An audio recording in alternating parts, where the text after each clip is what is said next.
Fang texts me while I'm walking to school the next day. I slept like a rock last night, lol. You feeling better too? Yeah, were your parents upset? I'm friggin' grounded from everything basically forever. Uh-oh. My mom will forget in like a week. Lamau. See you in science as always, right? Yeah, of course. What do you plan to do about your missing assignments? Nazer stayed up to help me with them. I think he did most of it though, lol. Warms my heart to see she's back to normal. Wait, she still hasn't spoken with Trish? I shouldn't be worried. But when she called Fang... Yo, Anon, wait up. I instinctively start picking up the pace. Wait, man, I need to talk to you about Trish. Well, I don't have a beef with Reed. Can't hurt to talk. What? Trish has been, like, super beat up over everything that's happened. So I've heard. So you wouldn't mind if, no, Reed. Huh? I'm not gonna lure Fang into meeting Trish so she can try to fix their abusive relationship. Reed winces. Reed read me like a book, huh? Come on, man. Trish will be better this time, I know it. Just give it a chance. What's the worst that could happen? I hear the desperation in his voice. Hesitating, I sigh and roll my eyes. Fine, but I'm going to be there, and we're leaving the split second I can tell it's not going well. Oh man, you're a lifesaver. Just bring her over into the auditorium for lunch. I'll make sure Trish doesn't flake. Reed excitedly jogs away to his homeroom. That's the most relieved I'd ever seen him. Guess Trish really is sorry. I give Fang the memo as I duck in the class moments before the bell. I don't know. You'll be there, right? Of course I will. I'll try not to get too worked up in anticipation then. I sigh and glance at the clock. I feel like my mood's been put in a guillotine now. And Trish and Reed are the ones in the black hoods. How about I take my motherfucking goddamn covenant, chase you down in the middle of the motherfucking snow? You're running. You see a bunch of us in black cloaks running towards you. See me in a gold cloak. Big, tall, muscular, evil-ass motherfucker running at you. The anxiety's returned, making time crawl by so slowly now. Even in science, where Fang and I could at least sit next to each other, and talk didn't alleviate it. But math... Mr. Carl was unconscious at his desk, once again being of no help. Reed is now sitting behind me, and every time I glance back, he smiles and nods. Trish is nowhere to be seen. The tick of the clock's second hand are a countdown to doomsday, and I'm at the epicenter of it.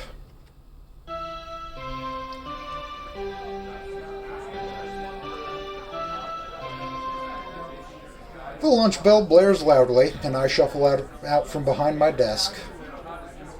A powerful arm wraps around my shoulder, dragging me to the door. Come on, man, sooner we get our food, the sooner we can put all this behind us. Oh, God.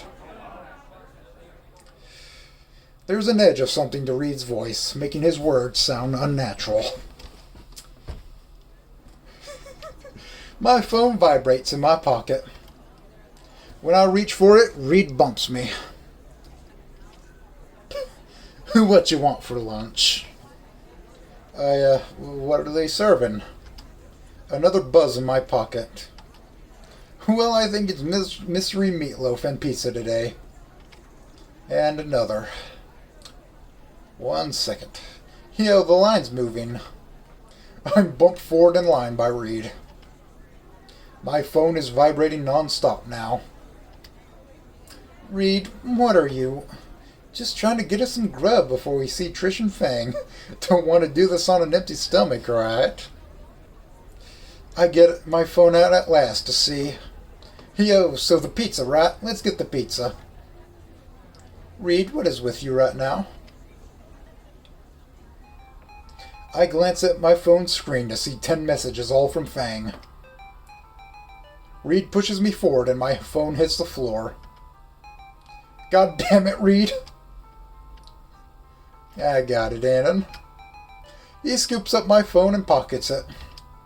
Food first. Man, come on. Reed, seriously, what the fuck is up with you? What? Nothing, man. Just us two getting some food, right? Give me back my phone, Reed. Sorry. I drop my tray and make a break down the hall towards the auditorium. Oh, shit. Reed is chasing close behind, only a few feet behind me. Anon, wait. I think I'm managing to outpace him. Just need to turn the corner, and it's on the other end of the hall. I hear Reed's footsteps get further away, and stop for a split second. Did he give up? Whoa! Holy shit! What the fuck? Oh my god! What the fuck? Oh my god! Oh lord! Water sprays from the ceiling and the halls are quickly crowded with screaming students running for their lives. The teachers trying fruitlessly to keep them calm. Reed, you dirty bastard. He looks pissed. Look at him. Oh my god. I'm shoved aside from all angles by the student body. Just a dozen more feet to the door.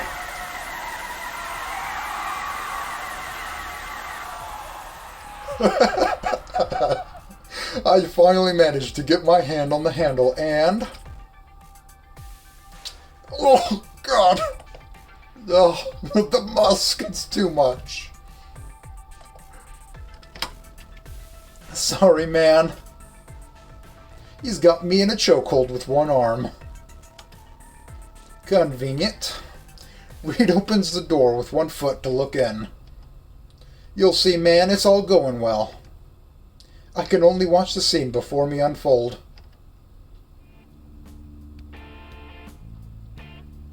Why don't you want to talk about it? Please talk to me, please. It's been days. Didn't you have enough time to think about it already? Fuck off from my life already. No, Fang, I won't. I helped you, remember? I want to keep helping you. You used me. You betrayed me. I did not. You couldn't deal with yourself. You weren't happy with how things were going. I helped you achieve a new you. You've embraced something beautiful. I was proud of you. I don't need a new me. I don't understand. Would you please tell me what's so wrong? Please, Trish, stop talking to me. But why? Stop yelling. What about the other guys? What about the band? You ruined everything. It was supposed to be fun. How? Please tell me. You just took control of everything. We were doing what you wanted all the time. We voted to know what to do next. And we only did what you wanted. Because I thought you'd be okay with it. If you didn't agree with anything I did, then you should have just told me. You should have known. You're confusing me. It was your idea. You were the one who wanted us to take the band more seriously, and I did. I was just doing what you wanted because I thought it would have made us happier.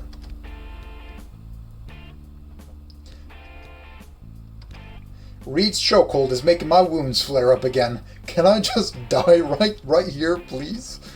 I don't want to deal with this shit. You didn't answer about the band. What about Worm Drama? I don't know, Trish. It's over, okay? I was hoping you were just taking a time off to cool off and reconsider. What's happening to you, Fang? I don't know who you are anymore, Trish. You did something that's making me question years of my life. Wasted years. Because of him? That's what it is? You're really just gonna throw away our entire life together, since we were kids up until now, just as we're about to make it. Trish, no, I didn't mean it. Every time I offered you a shoulder to cry on, the songs we wrote, the stories we came up with, all gone. Is that it? And for fucking what? For a fucking bum you met a few months ago? Is this what you want? To become a trailer wife? To do absolutely fucking nothing all day in between getting beaten up and feeding little brats to the benefit of some penniless nobody? I was always here for you. Why, we do everything together, and this is how you thank me? By kicking me out of your life to become a cum dumpster for this worthless prion? Do you not see what's wrong here? You told me when the year started you were scared shitless you weren't going to amount to anything in life. And are we in this together or not? If not, you'll dive headfirst into exactly that. You'll be a nobody. Remember, I still have the messages. Look. You know I'm right. I'm always right. Answer me, Fang. Reed lets go of my neck completely. He wordlessly puts his hands in his pockets and withdraws my phone. The phone is dropped limply in my palm, and Reed turns away silently.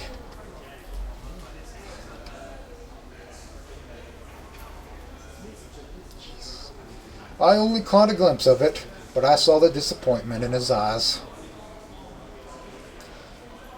I stand back up and throw the door open.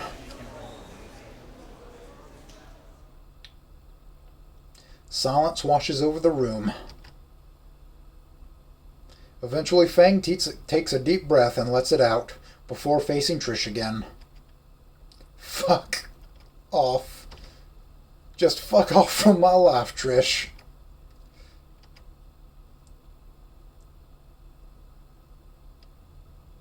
Trish shoots me another one of those petty glares before dashing out the side door. Fang folds a seat down and sits in it with her knees to her chest, covering herself with her wings.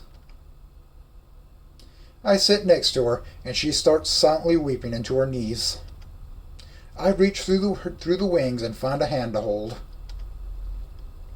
The lunch bell comes and goes, as does the tardy bell for music class. We ended up ditching the last few classes and just go back to my apartment again. April 1st.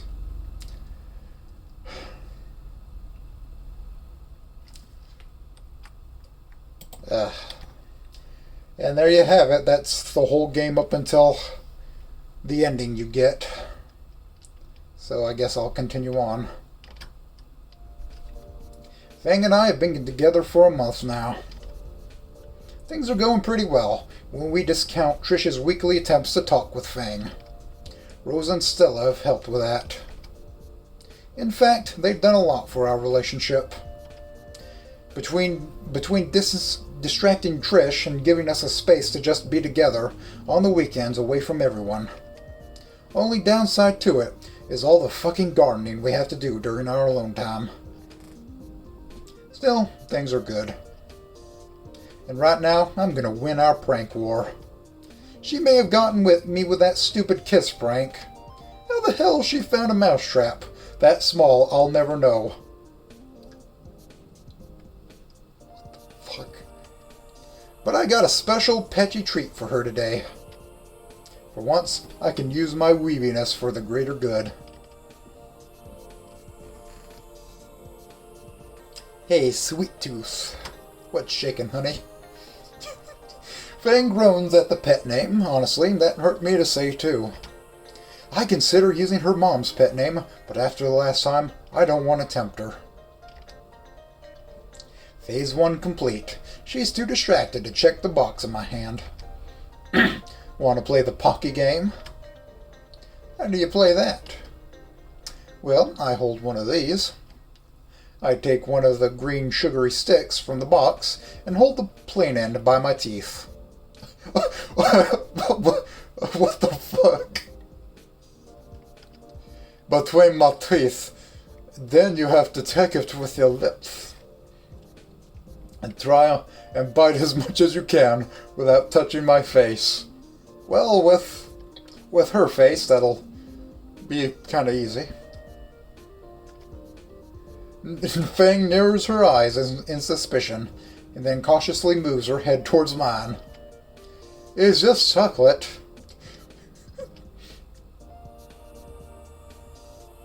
She moves in and crunches down on the Pocky stick centimeters from my face. Don't you dare say it, Jackpot! Jackpot. Her face contorts almost immediately as she spits it out on the floor. What the fuck is that? Where did you even get those? I barely contain my laughs as Fang downs the rest of her coffee to get the taste out of her mouth. Let's just say Stella gets all sorts of weird snacks from Japan. Like wasabi Pocky sticks. Fang looks ready to strangle me, but I still have one card left to play. Hey, I have amnesty for today. April Fools. Payback for the mousetrap from the other day. She growls at that and jabs me in the shoulder. I guess I deserve that much. Before I can make my retort, an announcement comes in over the speakers.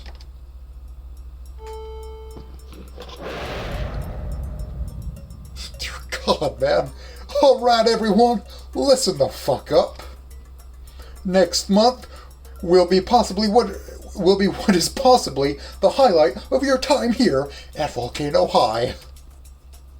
Prom! That's right, I said it. Tomorrow we will be selling fucking tickets to prom.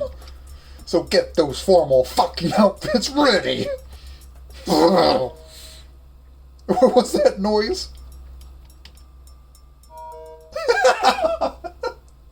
The PA system's ending chime ushers in a moment of complete silence. Then, all at once, the chatter starts. Oh man, I'm gonna ask him to go with me. I even got a good dress. Have a dress good enough for. Tickets are pretty expensive, blah blah blah. Everyone seems excited about the sudden news. Prom, huh? I guess I wouldn't mind going if it's with Fang. What would she wear? Actually, scratch that. What would I wear? I can't afford a decent outfit. Maybe I'll mail home and ask Dad for his old suit. Couples tickets are like $100 too. I'm sure I could make it work if I needed to. Hey, Fang. Settle down, students. There will be plenty of time to scheme your night of debauchery later. We still have the lesson to get through, though. Finish this, and then chatter all you need. The class collectively throws their heads back into groan. Oh, fiddlesticks. It's only 2 pages of particle physics. R.I.P. that one video on YouTube, by the way. I mean, it's not gone, it's just pointless now.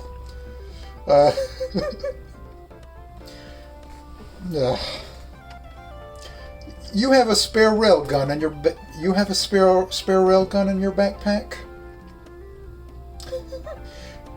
Professor Fernsworth passes out the assignment and returns to his desk for a quick nap. Particle physics isn't too hard, more tedious than anything. I should finish pretty quickly unless something comes up. And remind me, what's a quark again? Alright. Lab partners. About 15 minutes into the assignment, the two of us are just about done. We're making surprisingly good time. And you said that the electrons hold a negative charge, right? Yeah. I'm going to play Anonymous Agony at some point, by the way. So you can look forward to that. Can't imagine when I'd be using this crap in real life. You never know, you might shrink one day. You'll be in the Quantumverse, or whatever it's called. Yeah, and you might stop pretending you're live streaming on you, Snoot. As far as you know, I might be giving you incorrect answers, you know. Sure. The teacher is making his rounds, checking on the students, and gets to our desks. Hello, Anon, Fang. Are you two getting along well? Yes, Dr. Fernsworth. Great to hear. You know, I'm real proud of you two. I remember at the start of the year, you were at each other's throats. And now look at you. The two of us cringe. Yeah, thanks. At any rate, you two understand the material, right? Yeah, Fang and I are fine. I was just helping them with a few problems. Phew, I remember to do it this time. Good. I won't keep you any longer then. Fernsworth meanders to pester the next few students. Anyways, where were we? Turning back to Fang, her hands trying to cover her face. Except the frown that's impossible to hide with her long beak. Fang, you alright? An embarrassed smile forms as she begins to shake her head. Yeah, I'm good. Just was reminded of something embarrassing. What? Trish. I can't help it. I see her every day. We tried signing up to as many classes together as we could, and now I regret it. And every time I do, I'm reminded of this whole thing. I'm not good at the pronoun game, Fang. What whole thing? What a complete dumbass. The pronoun thing. Now things are different. And I wish I hung out with Nazer more than her. There's some disdain in the way she said it. Now that they mentioned it, Trish has been very weird lately. Should I mention the fact that every day in math period I try to check if there's a bomb under my seat? You're the one I see the least. It's such a shame. Fang starts stroking my hand on the table. Now though, I've been thinking, and I wouldn't mind. Wouldn't mind if you called me Lucy. I'd like it, in fact.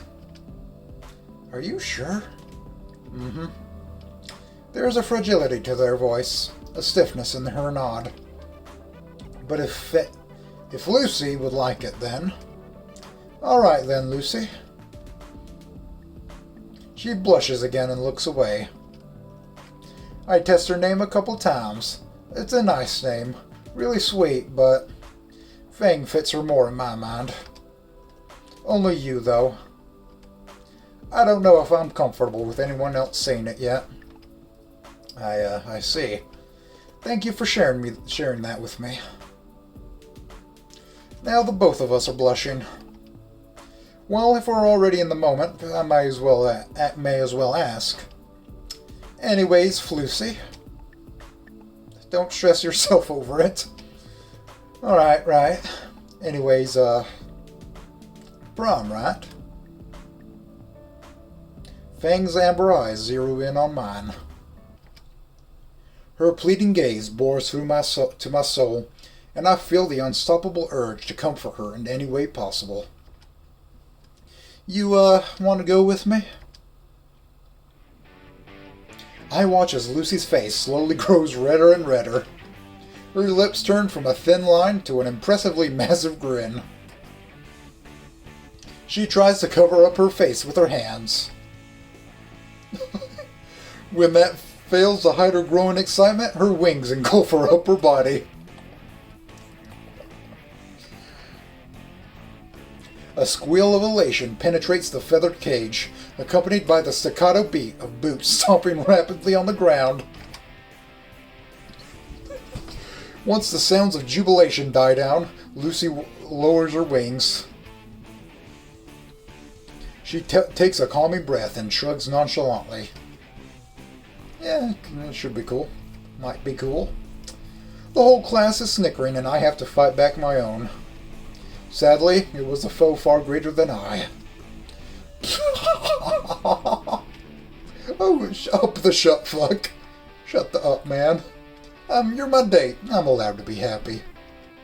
While her voice was petulant, there was an underlying tone of cheer in it. I reassured Lucy with a smile, which she responded by lowering her wings until they folded neatly behind her. Yeah, though I should warn you that I can't dance for shit. Your feet have been warned. That's fine. I'll just step on your feet first. Crap, I need a suit. You're mumbling again, and I could ask Nazer for his old one. I was thinking something like that, but I'll probably just ask my dad for his old tux. His is tailored for humans, after all. Be pretty silly to be walking around all night with the wing holes exposing my undershirt. That'd be pretty silly, yeah. And then there's the tail. Oh god, no. You'll see the little hearts on my undies. But yeah, my dad's suit would work nice, even if it's a bit old. He used to tell me about the parties he went to when he was about my age. Sounds like he was a lot of fun. Anyways, you got anything to wear? My mom's probably bought the perfect outfit for me. But the announcement for prom was just earlier this period. And sounds like it's a date then. Fang's smile is cherubic. And before I can fully memorize it,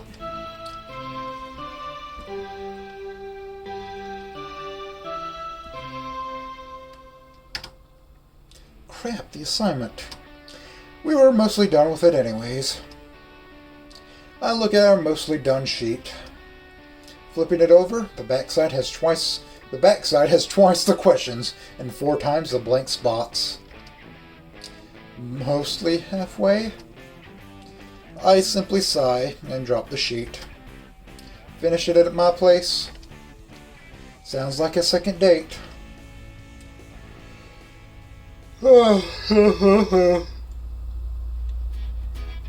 Later at my hovel of a home. Almost finished. Where's the rainbow? Where'd that boy at? Why do you have a pencil sharpener on the floor? And put that on a mouse pad. Jesus Christ, man. Almost finished. Wish I could get some help for the other periods. This took way too long. Fuck, man, Trish keeps staring at me during class expecting me to talk to her. I gotta avoid Reed and Stella now because they're always around her too. It's agonizing. I keep having these dreams where she mans up and I'm forced to talk to her again. They feel more like nightmares now. Rosa's too busy to help with the exercises, I mean. But I hope the camping trip will be fun. Well, it's done, all of it. Thanks, Anon. You're a pretty cool guy. No problem. I just like helping you, I guess. And without asking for anything in return. You're so good to me. Thanks, Lucy. Is there nothing you really want from me? You mean repay? I don't know. Things are too good now, though. No more naps. Or perhaps hugs. Hand holding. I am sweating profusely. Or maybe a kiss? A kiss with that huge snoot? Why, are you afraid? Have you never kissed a dinosaur before? No. Not even a human girl? No. I'm handholdless. So I'm your first. That's exciting. This is so weird. I don't know how I'm feeling right now. Don't you feel weird too? I've kissed shorter snouts. Yours can't be that different. Look, Anon, if it doesn't work out, it won't change anything, right? Everything else should be compatible.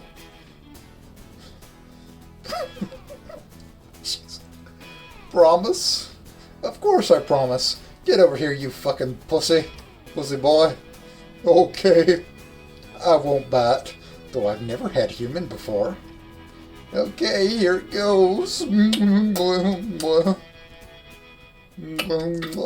Well, it's just the lips.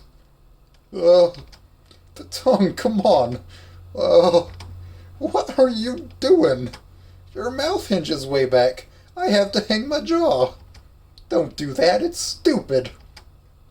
Wait, you open wide now. That's even sillier. Look. Oh God, how long is your tongue? Will it be able to, like, wrap around multiple times? I think I almost threw up.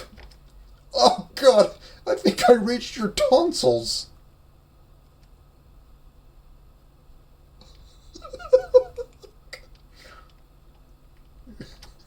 Shit, sorry, God. Oh, it's fine. Let me think. Let's try the other one again. Okay. Don't open as wide. Wide.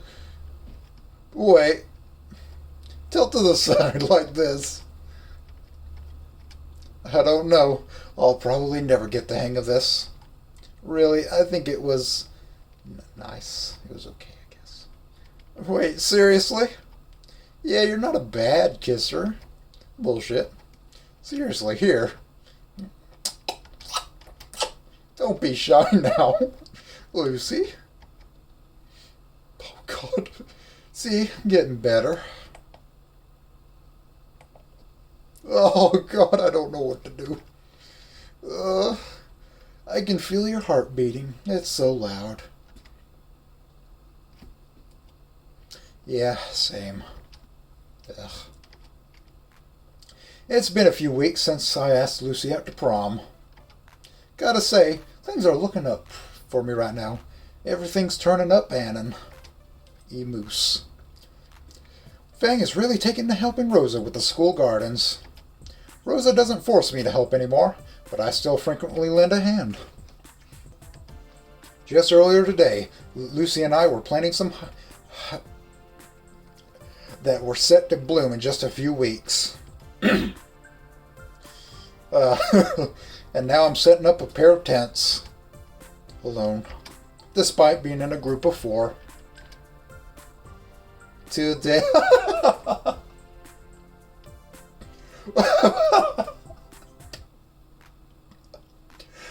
Still is chattering with me about the esoteric while the school's delinquents get the Orwellian treatment from Rosa, who swamps between helping Fang plant some kind of exotic flower, I don't know, and barking orders. I understand maybe a third of what Stella's saying, and mostly just nod along.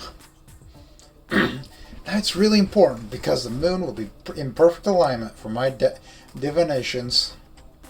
Right, lunar eclipse. And that's the one where you can't see the moon or the one where you can't see the sun. But we'll have so much fun.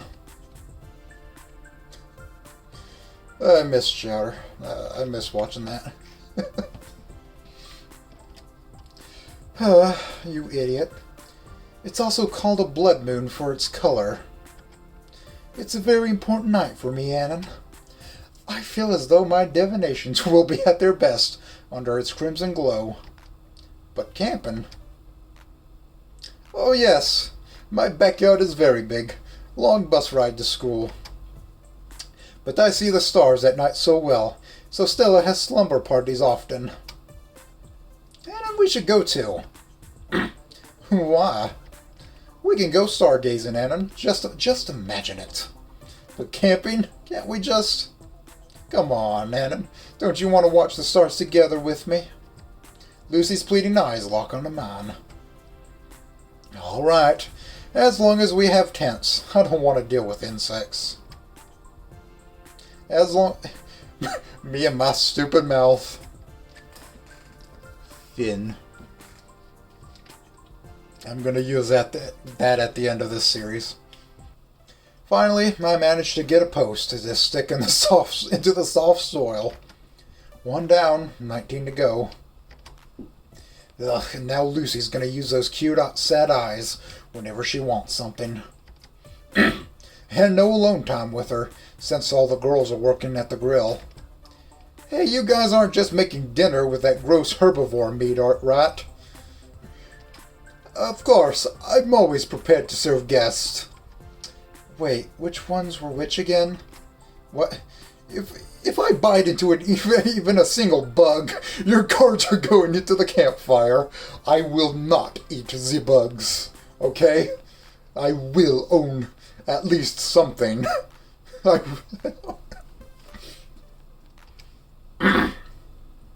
Hey, camping is supposed to be relaxing. Relax. Also, when you are done with the tents, you need to start the campfire. Why me? Rosa and Stella flinch and exchange glances. Just figured you'd know, is all. Why would I? Hey! When the dinosaurs started to... If the dinosaurs evolved into humans, okay, in this world, were they always humanoid, or did they change from regular dinosaurs into humanoids, into anthros? If they were always anthro, how the fuck did they survive? If they don't know how to do this shit. The principal fits the bill so well. Guess that's just him. Come on, quit teasing him. Who cares if he hasn't evolved a fire yet? I trip into the tent and tear the whole thing down. By the time I get both of the tents standing, the sun is nearing the horizon. My back already hurts from setting everything up. Luckily, Lucy carries around a lighter for her cigarettes, so I was able to start a small fire. I slump on one of the logs around the fire pit and try to massage my shoulders. Hello, Anon. Oh, is the food ready? Stella and Lucy are getting some plates to use. Just taking a seat for a minute. Thanks for inviting Lucy and I to camp back here. Oh, don't thank me. I'm very happy to have friends over. Although normally I struggle with making the tent stand. So really, I must thank you for setting it up for me. Oh, it was nothing. I'm just a complete dumbass. Stella calls out from the back door to Rosa's house. She's returning with Lucy, both holding extra utensils and snack foods. Rosa weighs them over. I never pictured Fang coming over. Lucy really is lucky to have you. Stella struggles to separate the false shish kebabs from the real meat before handing me a plate. Lucy gets that look in her eye and snatches the bigger one right off. Eventide draws near. I believe it best we sojourn from the fated ones, Rosa. My scrying glass awaits. What? I don't speak whatever the fuck that was.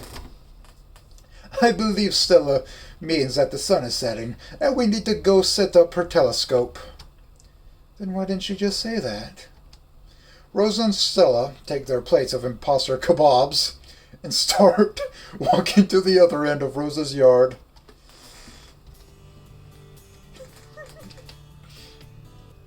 Fang shrugs at me and starts devouring her food. With nothing to do but wait for nighttime, I also begin to remove kebab. That man, that one guy, he's having a time playing that song. He's having an absolute time. Absolute focus. No deviation whatsoever from his goal. Ugh, I think Stella undercooked this. Give me some of yours.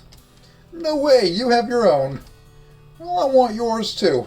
You're supposed to share with your girlfriend. Damn her and her filthy potato logic. Fine, you can have a bite.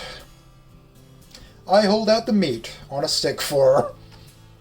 She grins wickedly. I realize my mistake as I watch her maw widen and engulf the entirety of my kebab. Once she pulls away, I'm left holding a crispy yet clean wooden stick. Stone food is the best food. Well, that was uncalled for. Here, take the gross one. Lucy hands her over her undercooked kebab. Whatever, I like it rare anyways. You should be thanking me then. She leans her head into my shoulder. Ugh, this really was undercooked. I hold the stick over the fire to char a bit more. That's just going to burn the outside. Can't be harder than roasting a marshmallow, right? Did Rosa bring any? Think so. Save your kebab stick for 'em. Think I'd rather use a regular stick off the ground than get a greasy marshmallow.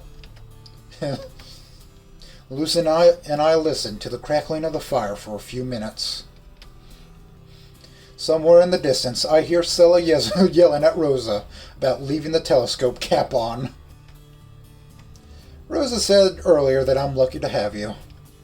You feeling lucky? I think it's the other way around. I do. Rosa was right. I wouldn't have thought about going camping back in first semester. Guess I really have been changing a lot. Your kebab's on fire. Huh? Oh, shit! I blow out the now burnt chunks of meat. Flambe. Lucy snorts. Chewing down on this, it's not the worst thing I've eaten, but it's far from the best. We ask them politely yet firmly to leave. Still want a piece? She just holds her mouth open. I put the stick in biting range and she gnaws the chunk off. Yeah, it's not undercooked anymore, that's for certain. Looks like I poured jet fuel on it. Lucy leans back into her arms, staring up at the night sky. I finish off the stick and join her. Stella was right. The stars look great out here. Reminds me of home. The stars do. Oh yeah, there wasn't a lot of light pollution around Rock Bottom. In the brief time I was in Scouts, I got to look at the constellations a bit. Name a few. I don't remember now. This was like a decade ago. Orion's Belt? Anyone can name Orion's Belt. Big Spoon and Little Spoon? You mean the Dippers? Also yes. Lucy hums and scoots close enough so I can wrap an arm around her shoulder. Her head leans on my shoulder, and I can't help but smile. Something like this, then. Close enough. I think you can see Mars, too. That's supposed to be the red one. I think that's the moon, Anon. It's been a while, okay? Cut your boyfriend from slack. I'm the one helping her in science, by the way. I feel her head shake as she withholds a snicker for my sake. Still managed to get my badge, though. I think they just felt sorry for me. Aren't you the big strong man? Fuck it. A compliment's a compliment. We gaze up at the night sky in companionable silence. Oh, look. Lucy points to the sky, at a shooting star. Well, hey, you got a wish? That's not a shooting star, you dork. It isn't? I look again. The star is joined by several smaller dots trailing behind in the sky for only an instant before disappearing over the other horizon. Whoa, a meteor shower. Stella's incomprehensible, excited gibberish reaches our ears. Lucy lays down on her back to get a better view. A little dirt on my clothes is worth the moment. Man, being here with Lucy, after such a wonderful night. I feel like no matter what, everything's going to be just fine. I feel the same. I'm just going to start biting my tongue. Thank you for being here with me, Anon. I mean, this was all you. And Rosenfeld, too. No, you big dweeb. I mean, you've always been there for me, even when I was so mean to you. I don't know what kind of road I was going down when you met me, but I know it wasn't a good place to be. I don't know where I was going to end up if I never found you. You saved me, Anon, and I'll always be grateful for that. She sits up and looks down at me with that warm smile of hers. Hearing her put it that way, maybe I did fix Lucy after all. She seems so happy with how things are. It doesn't matter if it was all part of someone's stupid plan. Lucy's fingers dance across my cheek. Slowly, slowly, ever so slowly. Her eyes lit as she leans forward, her head tilting and her mouth opening slowly. It's taken a month for us to figure this out, but now that we've had practice, I raise myself up, my own mouth meeting hers in a slow and soft connection. Her tongue slides along mine, and this time she manages not to gag me with it. Our first through 14 kisses never went this smoothly, and it's utter bliss as we savor each other's lips. And while I would stay like this forever if I could, air is very much a necessity for life. We separate just as slowly as when we connected. Lucy's eyes open as she smiles impishly at me. I love you.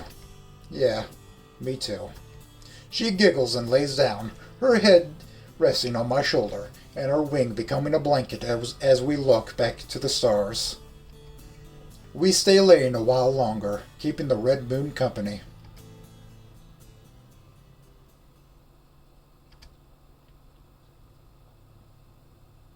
One month later, it's prom night.